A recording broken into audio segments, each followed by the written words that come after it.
Recording अब start हुई है, मैं दोबारा से स्टार्ट करवाता हूँ ये topic, linking to external data. Our next topic is linking to external data. In previous section, you have learned to insert hyperlink to other documents and sheets. You can also add links to external data, such as component of an HTML page.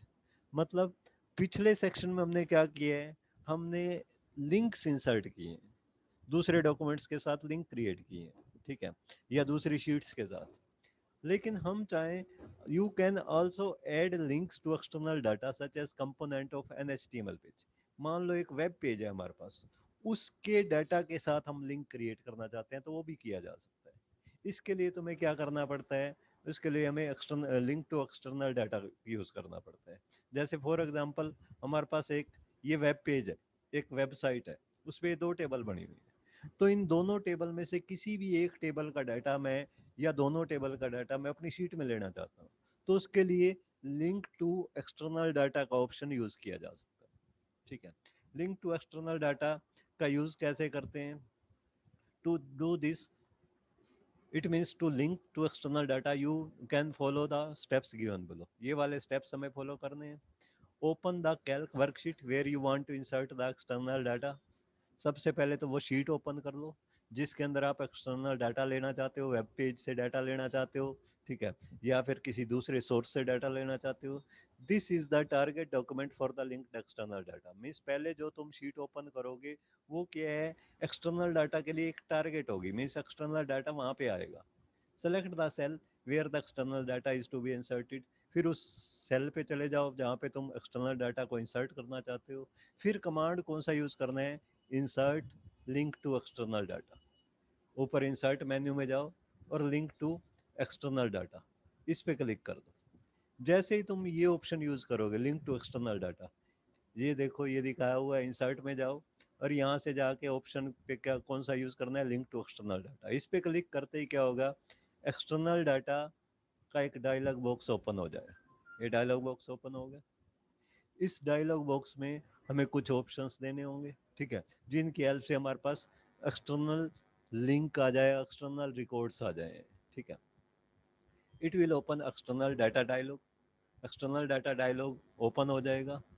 Hair type the URL of source document और click the ellipse button to open a file selection dialog box. यहाँ पे या तो सीधा उसका address type कर दो जिसमें से डाटा लेना चाहते हो, ठीक ठीक है, या फिर दूसरा ऑप्शन क्या यूज़ कर सकते हो, अगर तुम सीधा उसका एड्रेस टाइप नहीं कर सकते, तुम्हें रेफरेंस नहीं पता, तो तुम जो एलिप्स आ रहा है, ठीक है, and either type the URL of external file और click here to select file from your computer. अगर कंप्यूटर में से ही फाइल सेलेक्ट करनी है तो यहाँ पे क्लिक कर दो, यहाँ पे क्लिक कर दो, ठीक है।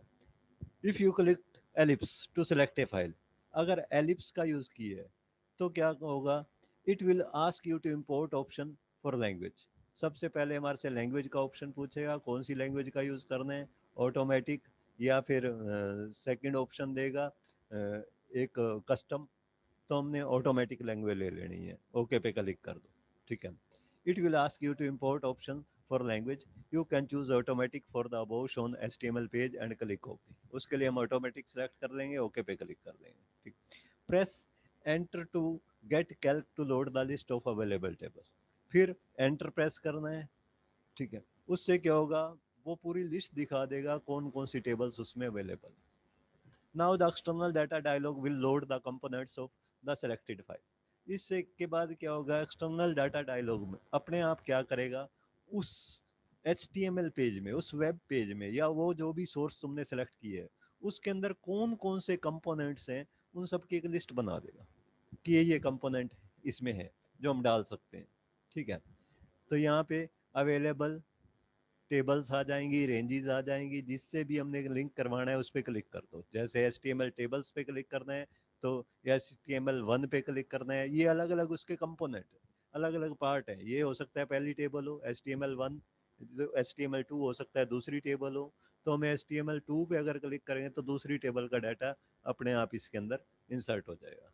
अब नीचे एक बटन दिखा रहा है अपडेट एवरी, यहाँ पे सेकंड्स दे सकते हैं, अपडेट एवरी। इसकी हेल्प से हम क्या कर सकते हैं, अगर हम इस पे टिक कर दें अपडेट एवरी पे, तो जब हम उस वेब पेज पे मान लो कोई चेंजेस हो गई, फ्यूचर में किसी ने कोई चेंज कर दिया उस वेब पेज पे, अगर हमने इस ऑप्शन को टिक किया हुआ है तो ऑटोमेटिकली यहाँ पे भी चेंज हो जाएगा अपने आप। ये हर 60 सेकंड के बाद उस टेबल को चेक करता रहेगा कि डाटा सेम है या चेंज हो गया है। चेंज हो गया है तो नया डाटा अपने आप ले लेगा। ठीक है। The OK button remains unavailable, grayed out, OK button unavailable रहेगा until you select one or more table ranges in the list। जब तक तुम इनमें से कोई एक लिस्ट आइटम सेलेक्ट नहीं करते कि ये चीज़ हमें इसमें लेनी है, तब तक OK बटन काम नहीं करेगा। You can hold down the control key while clicking on table ranges to select more than one। मान लो दो टेबल एक साथ लेनी है तो HTML1 पे क्लिक करो, फिर कंट्रोल के साथ HTML2 पे क्लिक करो, दोनों पे क्लिक करोगे तो दोनों टेबल्स इंपोर्ट हो जाएंगी। ठीक है। तो इस तरह से हम उसमें टेबल्स को इंपोर्ट कर सकते हैं, डाटा इंपोर्ट कर सकते हैं।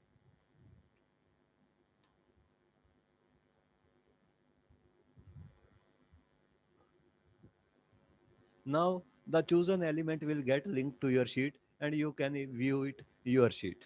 ठीक है। ओके पे क्लिक करते ही क्या होगा, जो एलिमेंट तुमने चूज किया था वो चूजन एलिमेंट का डाटा हमारी शीट में आ जाएगा ऑटोमेटिकली। जैसे फॉर एग्जांपल अब इसी चीज को मैं तुम्हें प्रैक्टिकली करके दिखाता हूँ। Start, all programme, all programme में ओपन ऑफिस, ओपन ऑफिस में ओपन ऑफिस कैल्क, ये कैल्क हमने ओपन कर लिया। कैल्क ओपन करेंगे, इसकी कोई एक प्री रिटर्न शीट में पहले से जो पहले राइट की हुई है उस शीट को मैं ओपन कर देता हूँ और उस शीट में हम किसी एक वेब पेज का डाटा लेते हैं। ठीक है। वो कैसे लेंगे, एक दो वेब पेजेस मैंने अपने डेस्कटॉप पे स्टोर की हुई हैं, डाउनलोड की हुई हैं, हम उसका डाटा ले लेंगे, उसका डाटा ले लेते हैं। पहले मैं इसको एक पहले से बनी हुई कोई भी फाइल ओपन कर लेता हूँ। जैसे मैंने ये 10th t1.ods नाम से एक फाइल बनी हुई है, इसके अंदर ये डाटा दिया हुआ है। चलो इसको रहने दो। जो तुमने यूज़ की हुई है, तुमने कौन सी यूज़ की हुई है, तुम पहले से काम करते आए हो सिनेरियो वाली शीट में, सिनेरियो वाली शीट को हम ओपन कर देते हैं। इसमें हमने पहले सिनेरियो कैलकुलेट किया हुआ है। ठीक है। सिनेरियो वाली शीट हमने ओपन कर ली। अब इसके अंदर हम क्या कर सकते हैं, ये भी शेयर की हुई है शीट, जिसको भी एक बार क्लोज कर दो। शेयर्ड का क्या मतलब है नेक्स्ट नेक्स्ट चैप्टर में क्लियर हो जाएगा तुम्हारे को। ठीक है। हम ये कंसोलिडेट वाला शीट ओपन कर देते हैं, इसके अंदर जिसमें 5 शीट्स थी। ठीक है। अब इसके अंदर मैं किसी और सोर्स से डाटा लेना चाहता हूँ, तो उसके लिए करना क्या है, ये देखो स्टेप्स फिर से देखो ध्यान से। फर्स्ट ऑफ ऑल तो उस डॉक्यूमेंट को ओपन करना है जहाँ से तुम जिसमें तुम डाटा लेना चाहते हो। ठीक है। फिर उस सेल को सेलेक्ट करना है जहाँ पे तुम डाटा लेना चाहते हो। फिर कमांड यूज करना है insert link to external data. तो ये मैंने शीट ओपन कर ली। शीट के मान लो इस सेल पे मैं डाटा लेना चाहता हूँ, इस सेल पे आ गया। इसके बाद इंसर्ट में आके यहाँ पे क्या यूज करना है, link to external data. Insert में ही था ना, इंसर्ट में नहीं है शायद ये, insert link to external data. Insert के अंदर जाओ, यहाँ पे ऑप्शन देना है लिंक टू एक्सटर्नल डाटा। ये पूछेगा एक्सटर्नल डाटा, डायलॉग बॉक्स आ जाएगा। यहाँ पे या तो उसका सीधा यूआरएल, उसका एड्रेस टाइप कर दो, जैसे सी ड्राइव के अंदर बैकस्लैश उसके अंदर एक फोल्डर है न्यू फोल्डर, उसके अंदर ये फाइल पड़ी हुई है, या तो उसका एड्रेस टाइप करो। अगर हम न्यू एड्रेस नहीं टाइप करना चाहते तो ये एलिप्स साइन पे क्लिक करो, माई कंप्यूटर ओपन हो जाएगा। इसके अंदर उस डॉक्यूमेंट को सिलेक्ट करो, डेस्कटॉप पे चले जाओ। डेस्कटॉप पे मैंने एक दो वेब पेज स्टोर किए हुए हैं। जैसे एक वेब पेज मैंने स्टोर किया हुआ है इम्पोर्टेंट क्वेश्चंस फॉर क्लास 12, ये वाला हमने ले लिया। ठीक। जैसे इसको लेंगे, ये सबसे पहले इंपोर्ट ऑप्शंस पूछेगा, लैंग्वेज पूछेगा कौन सी लैंग्वेज में आप इसको इंसर्ट करना चाहते हो, ऑटोमेटिक या कस्टम। तो इसको ऑटोमेटिक ही रहने देना है, ऑटोमेटिक कर दो। ओके। ओके क्लिक करते ही ये क्या हुआ, इसके अंदर का सारा ये तो इसका एड्रेस आ गया, और इसके जितने भी कंपोनेंट्स अवेलेबल हैं वो सारे यहाँ पे आ। ठीक है। और जरूरी नहीं है ये कोई वेब पेज हो, दूसरी एक शीट भी हो सकती है। ठीक है। तो इसमें आके मान लो मैं कौन सा सेक्शन लेना चाहता हूँ, HTML1 सेक्शन, ये उसी का एक सेक्शन है। उस पे आके ओके करो। ओके करके यहाँ पे अपडेट एवरी पे जाके हम ये भी सेलेक्ट कर सकते हैं। तो हर 60 सेकंड के बाद ये चेक भी करता रहेगा, अगर उस डॉक्यूमेंट में कहीं पे भी चेंज हुआ तो यहाँ पे ऑटोमेटिकली चेंज हो जाएगा। ठीक है शशांक, अभी अनम्यूट नहीं करूंगा, लास्ट में करूंगा, जो भी क्वेश्चन हो तब पुट करना। ठीक है तो इसको अपडेट एवरी पे सेलेक्ट करके ओके भी कर सकते हैं। अब ये ओके करते ही ये क्या हो गया, उस सेक्शन में ये लिंक्स हमने स्टोर किए हुए थे। NCERT solution for class 12 math, NCERT solution for class 11 math, NCERT solution उस वेब पेज पे, यानी कि जो हमने सेलेक्ट किया, जो पार्ट हमने वेब पेज का सेलेक्ट किया उसके अंदर ये चीज़ थी।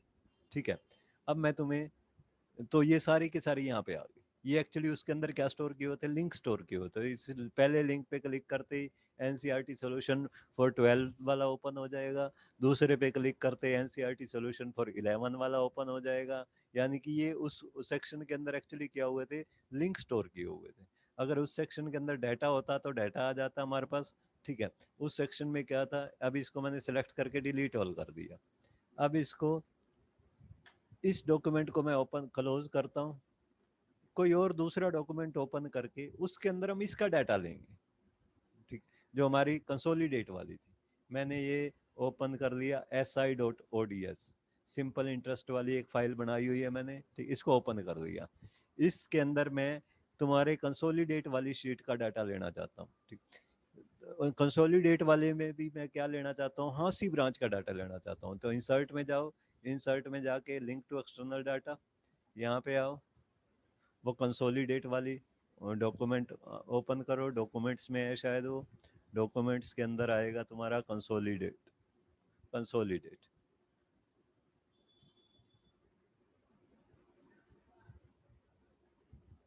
इसके अंदर कोई अलग से टेबल्स या रेंज नहीं बनी हुई। उसके अगर हम रेंज का नेम दे देते तो यहाँ पे वो रेंज दिखा देता, पर अब हमने यहाँ वहाँ पे रेंज का नेम नहीं दिया हुआ। जैसे मैं तुम्हें एक बार रेंज का नेम दे के दिखाता हूँ। मैंने ओपन कर दिया फाइल, ओपन, ये कंसोलिडेट ओपन कर देते हैं हम। कंसोलिडेट, ये कंसोलिडेट डायलॉग बॉक्स ओपन कर दिया। इसमें हमने 5 शीट बनाई हुई थी, हाँसी, हिसार।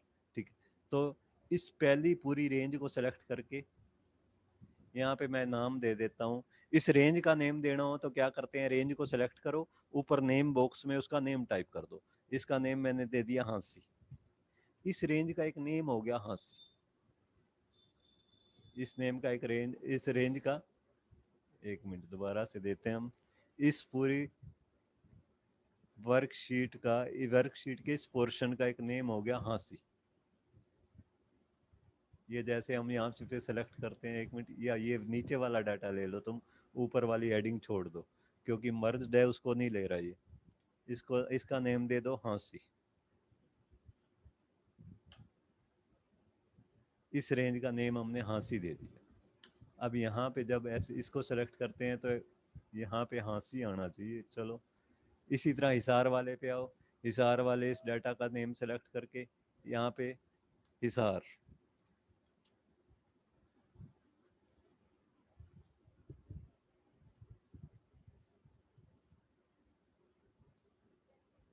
यहाँ पे हिसार,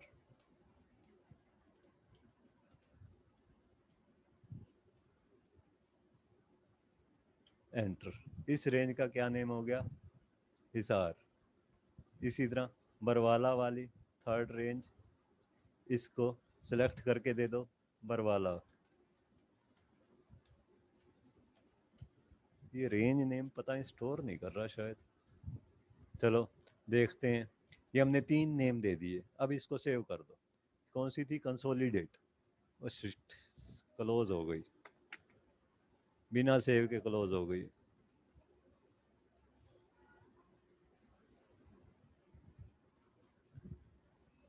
दोबारा से ओपन करो, रीसेट डॉक्यूमेंट्स, SI सोल्वर वाला ले लो। सोल्वर वाली फाइल मैं ओपन करता हूँ। इसके अंदर 3 शीट्स हैं। इसकी, इस डाटा को सेलेक्ट करके इसका नेम दे देते हैं सेल्स। ये सेल्स का डाटा लिया हुआ है, इसको नेम दे दिया मैंने सेल्स। एंटर। तो इसका नेम क्या हो गया, सेल्स। अब जब भी मैं इसको सेलेक्ट करूंगा, यहाँ पे लिखा हुआ क्या आएगा, सेल्स। अब शीट 2 के इस डाटा पे को सेलेक्ट किया, इसका नाम मैंने दे दिया SI, क्योंकि सिंपल इंटरेस्ट का डाटा है SI। तो इसका डाटा नेम क्या हो गया, SI। इसको सेलेक्ट करूंगा, SI आएगा। शीट 3 पे मैंने कुछ दिया नहीं हुआ, तो 2 रेंजेस नेम दे दिए। अब इसको सेव कर दो, सोल्वर नेम से है ये फाइल, सोल्वर। सेव कर दो, सेव कर दो और क्लोज कर दो। क्लोज कर दिया।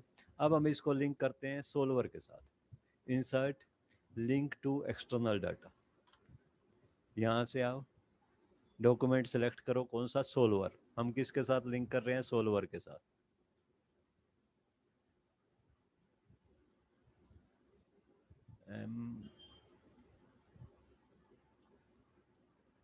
ये सोल्वर,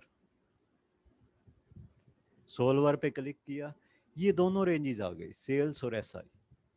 जो जो रेंजेस हमने उसमें क्रिएट की हुई हैं वो दोनों आ गई। सेल्स पे मैं क्लिक करूं, ओके करूं, तो सेल्स वाला सारा डाटा यहाँ पे आ गया। सेल्स वाला सारा डाटा यहाँ पे ऑटोमेटिकली आ गया। इसी तरह मैं इसको डिलीट कर देता हूँ सेलेक्ट करके। इसकी बजाय मैं SI पे क्लिक करूँ, इंसर्ट, इंसर्ट में जाके लिंक टू एक्सटर्नल डाटा, ठीक है, कौन सा, सोल्वर डॉक्यूमेंट ले लो। पहले डॉक्यूमेंट सेलेक्ट करो, डॉक्यूमेंट सेलेक्ट कर लिया हमने, ये सोल्वर, सोल्वर। सोल्वर में हमने 2 रेंजेस नेम दिए थे, वो दोनों रेंजेस का नेम आ गया। मैं SI रेंज लेना चाहता हूँ, ओके करो, तो SI रेंज वाली वैल्यूज आ गई यहाँ पे, ठीक है। तो हम कुछ भी डाटा इस तरह से किसी भी दूसरी शीट का इंसर्ट कर सकते हैं, किसी भी दूसरी वर्कबुक का इंसर्ट कर सकते हैं, किसी भी दूसरे वेब पेज का इंसर्ट कर सकते हैं, ठीक है।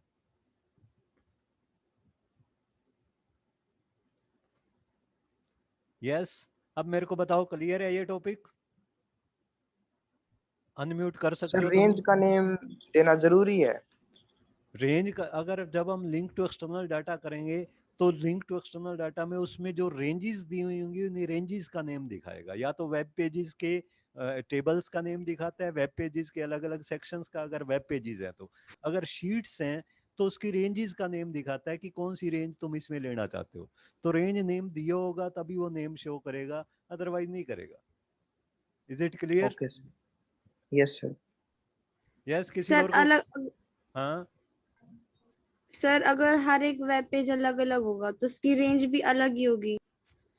बेटा, वेब पेज में रेंजेस नहीं होती, वेब पेज रेंजेस तो हमारी शीट्स में होंगी, ठीक है। वेब पेजेस में तो अलग अलग तरह की टेबल्स भी डाली जा सकती हैं, ऑब्जेक्ट्स भी डाले जा सकते हैं, तो वो उससे लिंक करवाता है। तो वेब पेजेस के बारे में ज़्यादा डिटेल हमारे को नहीं पता, इसलिए मैंने तुम्हें वर्कशीट करके दिखाई है। क्योंकि वेब पेजेस पे कई तरह की चीज़ें डली होती हैं, ऑब्जेक्ट्स होते हैं, टेबल्स होती हैं, तो वो सारे उसके सेक्शन दिखा देता है कि इसमें ये सेक्शन है, किस सेक्शन के साथ तुमने लिंक करना है। हम उस सेक्शन को सिलेक्ट कर देते हैं, उस सेक्शन की सारी चीज़ें यहाँ पे आ जाती हैं। जैसे मैंने उसमें एक सेलेक्ट किया था, तो उसमें एक लिंक स्टोर किए हुए थे, वो सारे के सारे लिंक यहाँ पे आ गए थे। Is it clear? Yes sir. और किसी को कोई प्रॉब्लम?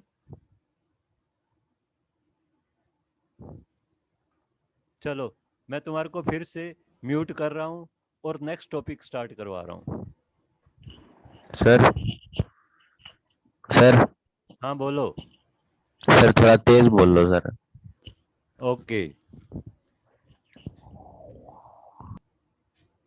अब अनम्यूट का फैसिलिटी मैंने खत्म कर दिया और सबको मैं म्यूट कर रहा हूँ।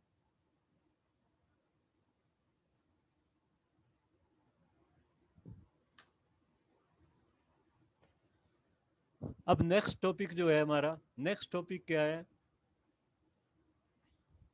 Linking to registered data sources. Registered data sources का क्या मतलब है? हम डाटाबेसेस में से भी डाटा ले सकते हैं। What do you mean by database? Database क्या होता है? एक डाटाबेस में एक्चुअली कई रिलेटेड टेबल्स होती हैं, कई टेबल्स होती हैं एक डाटाबेस में। जो हमारा नेक्स्ट यूनिट होगा वो डाटाबेस से रिलेटेड ही होगा, ठीक है।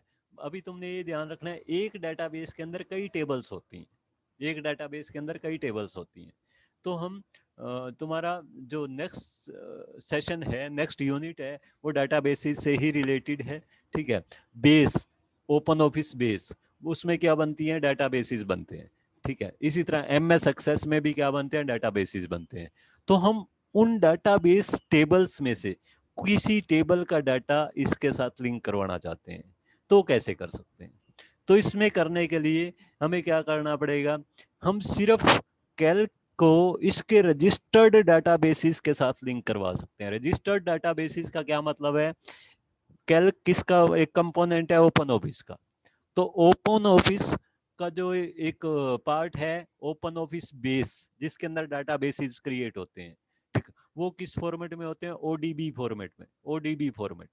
तो ओडीबी फॉर्मेट तो इसके साथ ऑलरेडी रजिस्टर्ड होता है, यानी कि ओडीबी फॉर्मेट वाले डाटाबेसेस की टेबल्स हम इसके साथ लिंक करवा सकते हैं।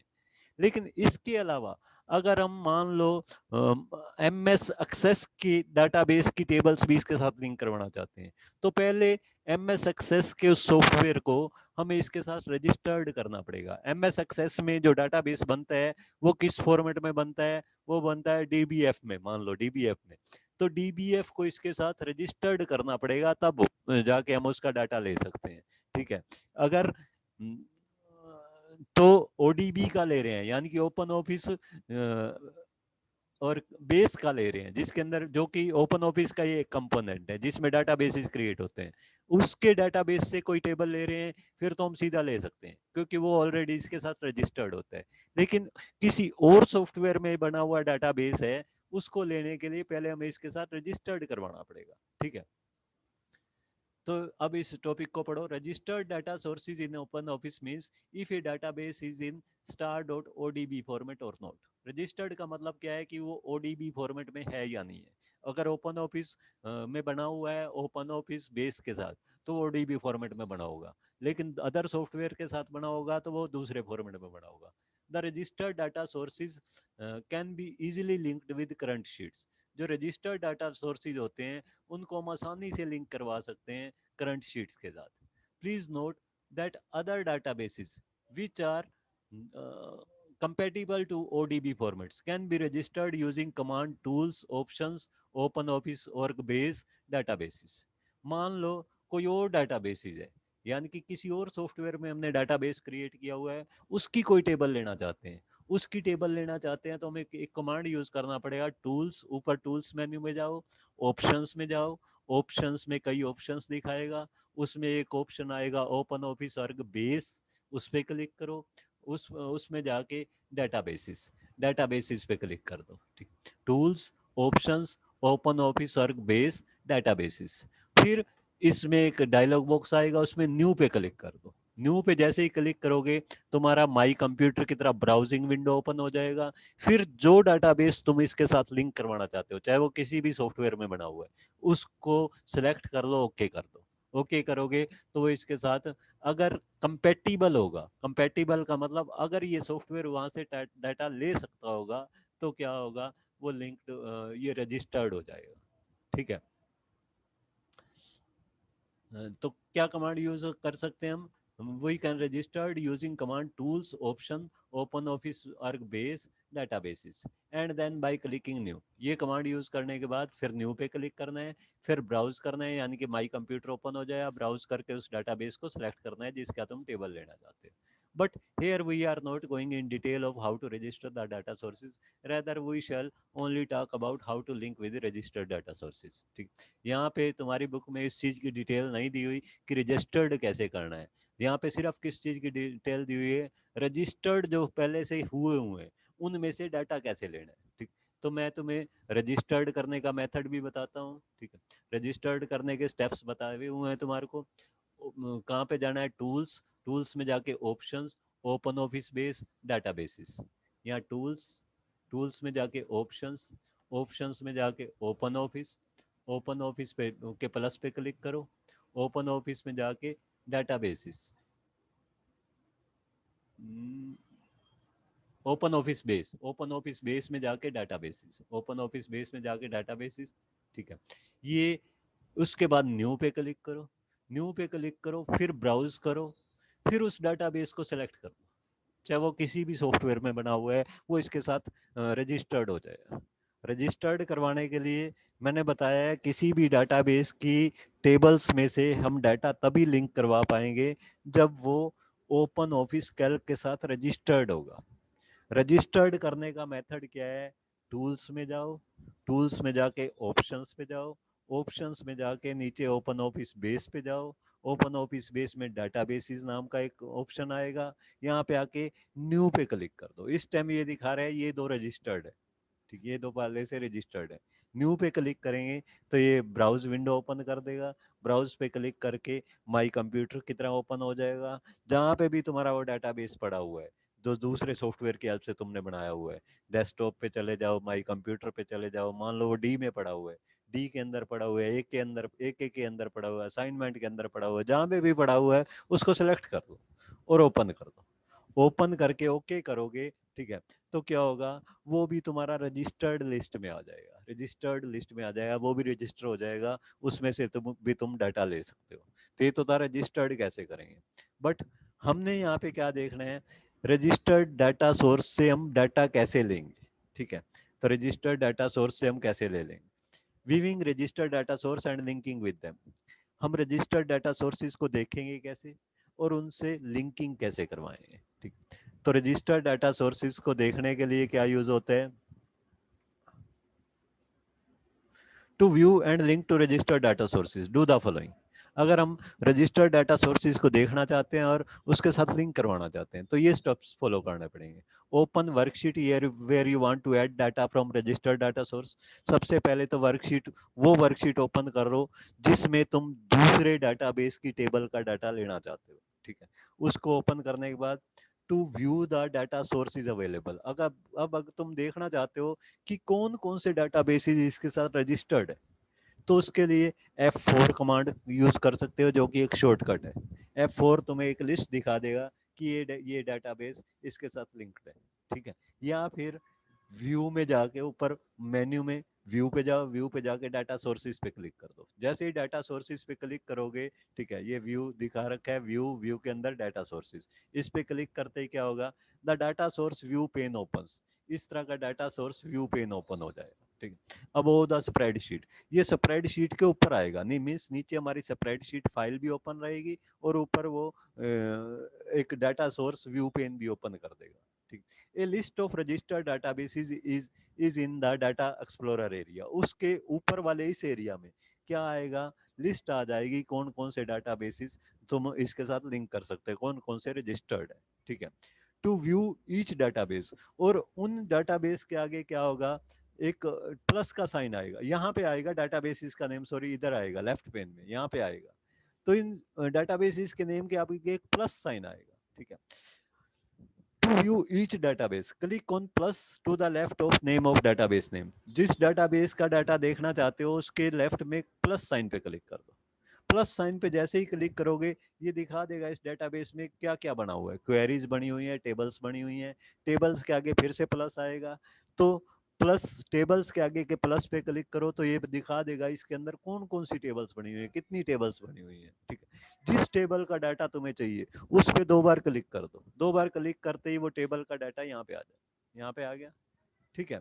अब जो भी डाटा तुम्हें चाहिए उसके इस लेफ्ट एरिया पे आओ, ठीक है। ये रो से पहले एक ब्लैंक एरिया दिखाएगा, यहाँ पे आके उस पे ड्रैग करके यानी कि क्लिक करके रखो और ड्रैग करके अपनी डाटा शीट में उसको खींचो, तो वो डाटा तुम्हारे टेबल के अंदर आ जाएगा, ठीक है। तो यही स्टेप दिया हुआ है इसमें। To view each database click on plus to the left of the name of the database name, plus click करो, ठीक है। हाँ रिधि, 1 मिनट रुको। Click on the plus next to tables of to view the individual table. Tables को देखने के लिए tables के आगे के प्लस को क्लिक करो। Double click on A table name, किसी भी टेबल का डाटा नेम देखना है तो उस पर डबल क्लिक कर लो। फिर उसका डाटा लेना है तो you can drag single data item, एक सिंगल डाटा आइटम को भी ड्रैग कर सकते हो, और कई रोज हैं तो कई रोज को भी कंट्रोल के साथ सेलेक्ट करके उसको भी ड्रैग करके यहाँ पे लेके आ सकते हो। एक बार मैं तुम्हें ये करके दिखा देता हूँ, फिर 1 मिनट के लिए तुम्हें वो कर दूंगा अनम्यूट।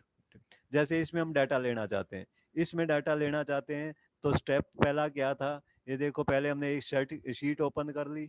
शीट ओपन करने के बाद व्यू के अंदर डाटा सोर्सेज, व्यू के अंदर डाटा सोर्सेज, ये व्यू के अंदर आओ और यहाँ पे डाटा सोर्सेज, व्यू के अंदर आके डाटा सोर्सेज, डाटा सोर्सेज ये रहा व्यू डाटा सोर्सेज, ये F4 भी प्रेस कर सकते हो, ये ओपन हो गया।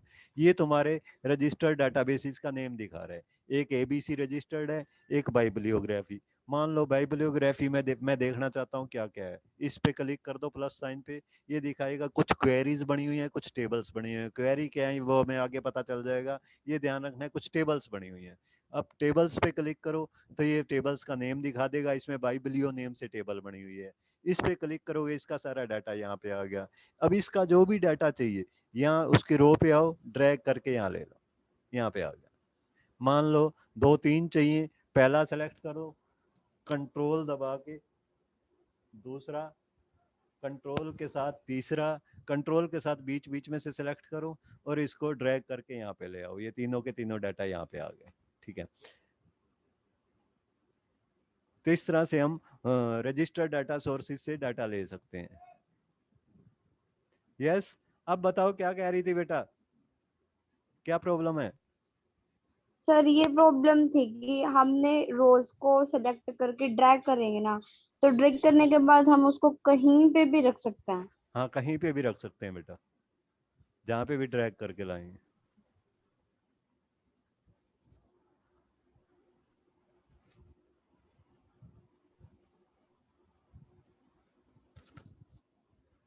ठीक है, क्लियर है? ये सर बाकी सर सीरीज इम्पोर्टेंट नहीं होगी? क्या चीज बाकी? सीरीज? सीरीज सर सीक्वेंस में। नहीं, सीक्वेंस में कोई इंपॉर्टेंट नहीं है, हम कंट्रोल के साथ बीच बीच में से भी सिलेक्ट कर सकते हैं और ड्रैग करके जिस सेल पे छोड़ेंगे वहीं पे जाके वो इंसर्ट हो जाएगा डाटा अपने आप सर? अपने आप ही। हमने बस वहां से सेलेक्ट करके ड्रैग करके उधर ले आना है, तो रजिस्टर्ड डाटा सोर्स का डाटा हमारे कैल्क के अंदर, वर्कशीट के अंदर इंसर्ट हो जाएगा। Is it okay clear? Sir. Yes sir. Okay, अब लेस देन 1 मिनट रह गया, अब ये चैप्टर भी